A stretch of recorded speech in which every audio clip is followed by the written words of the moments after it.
Hey folks, this is Ibis, and in this video, basically I'm going to be taking you on a quick tour of Puppet Producer. This video is a demonstration of the plugin's user interface, the various buttons and functions, what it does, where everything's located. That way you know how to use it. It's not a demonstration or it's not a tutorial on how to create characters. I will have more videos that are more specific to those skills later on, but this is the video that you watch when you want to get acquainted with the plugin itself. Okay, so this is the Puppet Producer. Okay, I'm currently using Flash CC. I'm gonna turn it off real quick, and at the time of this video I am working with Puppet Producer version 1.01. So if you're looking at this video later on, if I haven't updated the video itself, you know, there may be a few differences with later versions of the plugin. Anyways, the plugin itself, once you install it, it can be accessed from the window menu, extensions, and click on Puppet Producer.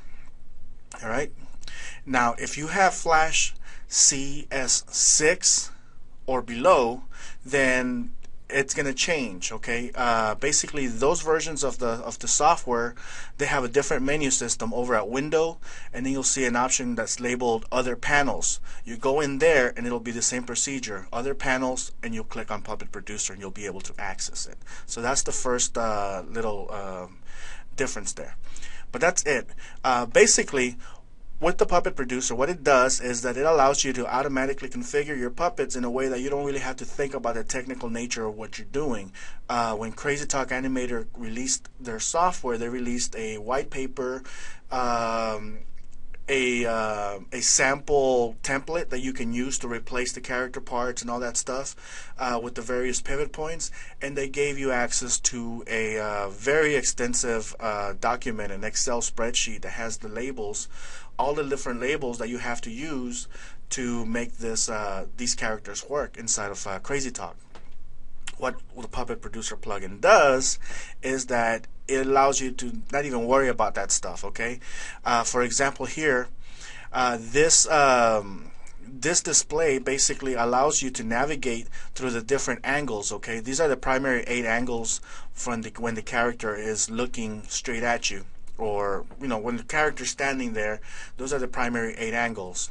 Now you can also switch to the top angle and to the bottom angle, and basically based on the angle that you're looking at, here I'm looking at the front angle, I can click on any part. Okay, the different parts can already be assembled and created as symbols, or they can basically be set up as standard shapes, and the software will, the plugin will automatically detect that, convert it into a symbol, and configure it with the right part name. Not only that, it'll also add the pivot point that you'll use to mark where that bone system is going to be located at. So let's take a look at the basic most function. So here we have our character's right hand. Now this is his right hand. It's my left, but it's his right. So this is his right hand. So I'm going to click, I'm looking at the front angle. I'll make sure it's my front angle that I'm messing around with. This is the 0 pose. I'll just click on the right hand. Boom. Easy enough. I didn't have to think about it. This is my nud pivot for my hand, and this is the joint pivot. Alright, all I have to do really is maybe nudge this pivot point a little bit to the right some, where the actual joint is located, and this I can nudge it outside a little bit more just so I can have that nice angle there. Next we go ahead with the right forearm. Boom, and that's configured. The arm, the other arm, the other forearm, the other hand. Okay, you know, I'm not even thinking about it. I'm basically just clicking. This is the mouth sprite for my character. Alright, the mouth, I just click on the mouth. Boom. This is my character's left eye. His left, my right. So his left eye, I click on the left eye. Then the right eye. The eyebrow, that's his left eyebrow. His right eyebrow. My character doesn't have front hair, so I'm going to ignore that, but he does have back hair. I'm going to click on the back hair. The neck, let me see here. It does help if you pull up the properties panel in Flash. because with the property panel you can see what the instance names are, or if they have already been configured. So right now I got the mouth selected. I'm going to switch to the outline view so I can see what's underneath. Okay, see, that's the face. It hasn't been configured yet. So I'm going to select it and I'm going to click the face. Boom. Now that face has been given 2 pivot points because it also controls the head. All I have to do is take this nud for the head, put it a little high up there, and this is the bottom part of the head. I'm just going to place it in the joint area where it pivots around the neck. So just nudge it up a little bit, and that's it. You know, I haven't really, there's no really technical thinking involved. So you just click, visually everything works. Here's the neck. I'm going to click on the neck next. Okay, maybe move that pivot point up a little bit more so it can hinge itself around that angle. I also have a hip area, which is, well, here's the torso, upper torso. Alright, I'm going to go back to outline view in Flash just so I can have a better way to establish a joint area there. I'm just going to put it in that region right there. And then I'm going to select my hip or my lower torso, click on that. Maybe, actually, you know what, I'm just going to leave it there, right in the center. That's fine. So now we're looking at my character's left leg. Okay, that's one. Then the left shin. Okay. And the foot. The foot gets given 2 pivot points. Now let's take the other one. Boom. Boom. Boom. Alright. Now, you know, I can spend a little time adjusting the alignment of these pivots, just to make sure that they are at the place where I want my character to have his joint hinges located at. It doesn't take too much work. The plugin kind of tries to guess where these pivots should be. So at worst, you'll have to just move them around, nudge them a little bit. Okay, let's take care of that one.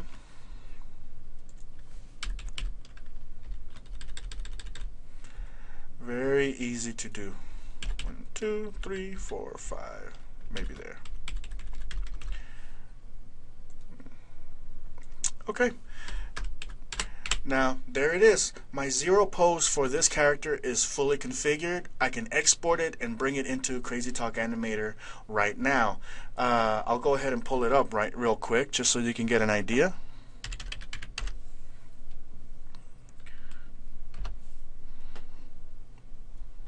And while that's going on, I'm going to save this. Let's see here. It pulled up on my other monitor. Well, it's still working. So while that's going on, I'm going to export this. I'm going to call it demo with capital letters. And looks like Crazy Talk is still loading up. Alright, so I'm going to pull up my just any character. I'll use this reference guy. Select it. Go into the composer mode. And bring in my SWF file that I just exported. Alright, so we'll bring it in.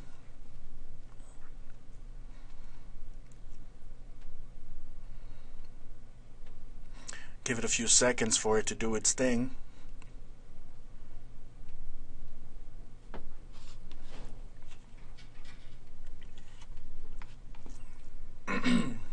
And that's it. You know, since we only created a zero pose, we should only expect the zero pose for that character to work. Obviously, we don't have the other angles yet, so you know, don't expect that to work until you actually have those angles. So let's look at our zero pose, and basically, you know, I can animate this character right away as long as I stick to the constraints of that pose. It'll be fine. If I want to take advantage of the 3D angles and 3D posing and all that stuff, then you'll need to create all the other poses for that character.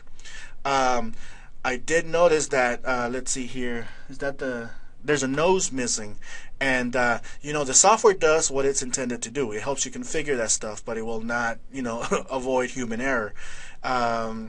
This is because I forgot to configure the nose. See, I just gotta select my nose, click it. Now it's configured. We'll export it.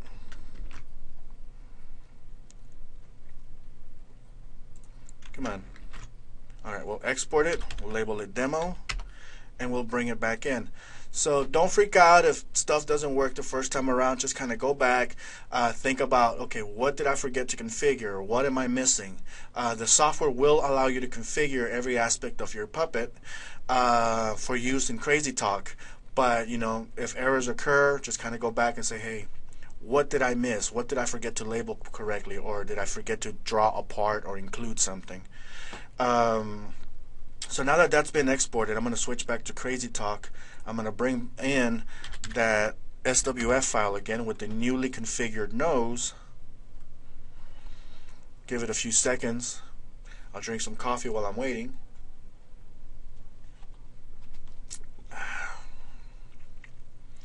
And still thinking.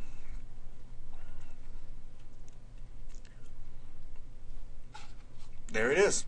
Alright, now you can see my nose. So, you know, if some parts don't work right away, you know, just kind of go back and think about what it is that you may have missed, and just click it, configure it, and, you know, export it, and it's done. Alright, so basically that's what Puppet Producer does.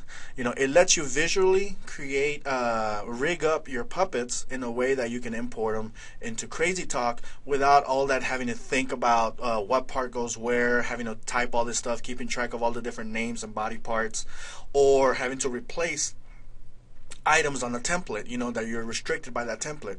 You can just create your characters from scratch,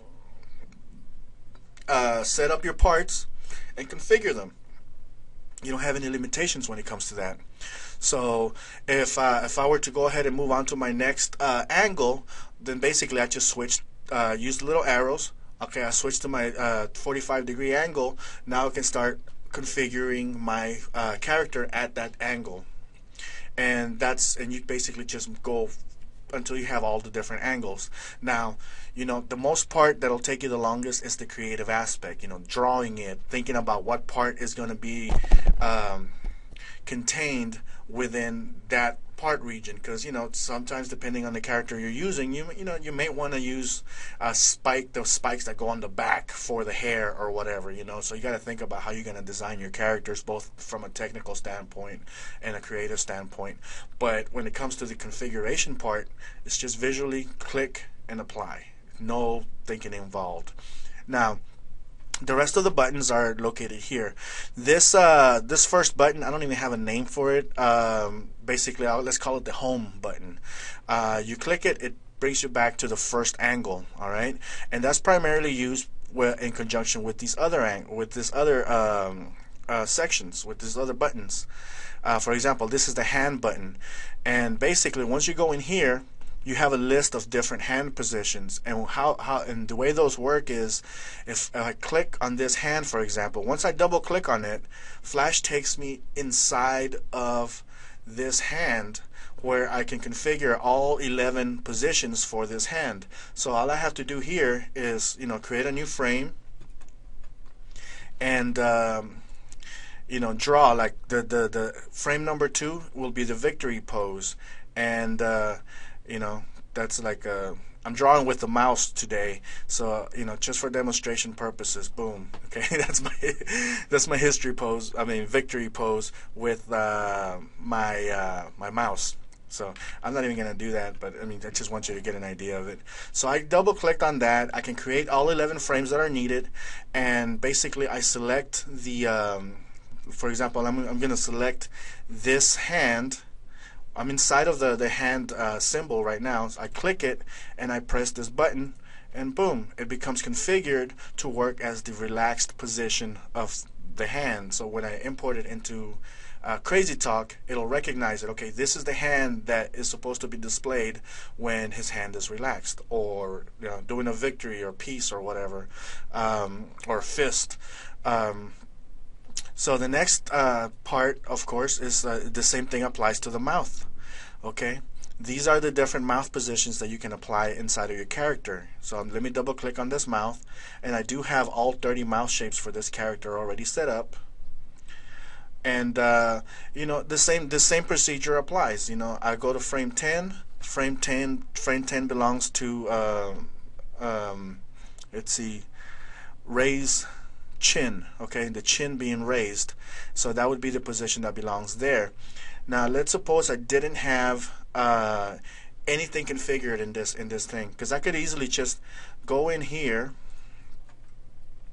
Let me go ahead and select everything, enable the edit all at once feature in Flash. I'm just gonna break everything up. Okay, so this basically places me in a situation where I haven't configured these mouths. I just drew them. If I were to import them into Crazy Talk right now, nothing would get imported because it's not configured. I mean, all it knows is that I have a drawing here, but it's not even a symbol, it's nothing. I can go in using my previous method where I select, you know, my item and click, okay, this is the normal mouth. Then let's go to frame 2, and this is the droop lower lip position. It's already selected, so I just click it. Boom. Very easy. I did make it a little bit easier in this last revision. So basically, you know, you could easily just go here from frame to frame, drawing every single mouth shape that belongs within this nested region. Once you have all the mouths done, here I have 30 different drawings of the mouths created already. They correspond with the 30 different positions here. And I have this automatic configuration button. I click it one time, boom, it's done. Every single mouth shape has been configured. See, this is the droop lower lip. This is the raised chin. Let's go to frame 20. Frame 20, move jaw to the left. So it knows what to do.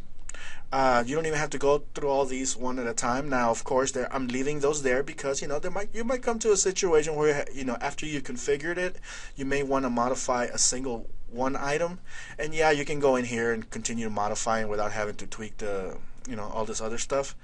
But, you know, you could also just, you know, break it apart, delete it, do whatever you want. And then since this is 25, 26, 27, 28, all right, let's just put it back in place. There it is. Frame 28 again. Okay, so that's what these buttons are for. This is for the hand, this is for the mouth, this is for the eyes, the nose, the eyebrows, and this is an eraser function. From time to time you might want to duplicate certain angles or do different things with parts that you've already created. So you might find it necessary, let me click out of there, you might find it necessary to just blank everything out. So let's say I don't really want to work with these things anymore. Let me delete all these. These are the pivot points. Pivot points are basically what tells Crazy Talk the position of the bones. Okay, so let's say I'm going to basically reuse parts of these to create a different pose or a different angle. I don't want to have conflicts with two parts being named exactly the same in case I forget to rename something. I can just click the entire thing, select it, press the eraser button, and this character is no longer configured. So it's just a series of symbols that are ready to be reconfigured. So that is pretty much everything inside of the Puppet Producer. Once you're done with all this, you want to go back to your main character area. Just click that button there, and you know, keep in mind that your character's left and your left are not exactly the same. This character's left arm is right here. He's looking straight at me, so his left arm is there, and that's why this correlates with that. But you know, if he's looking in a different angle, for example here, 180 degree, his left arm is going to be on this side. So you'll keep you know, this guy won't change. So his buttons for the left arm are still going to be here. So just kind of think about, okay, where his left arm is or where his right foot is, and make sure you don't get them crossed over. So that's it. That's basically Puppet Producer. That's where everything is. That's the user interface. If you have any questions about it, how to use it, feel free to email me. You can email me at ibis@toontitan.com, and enjoy.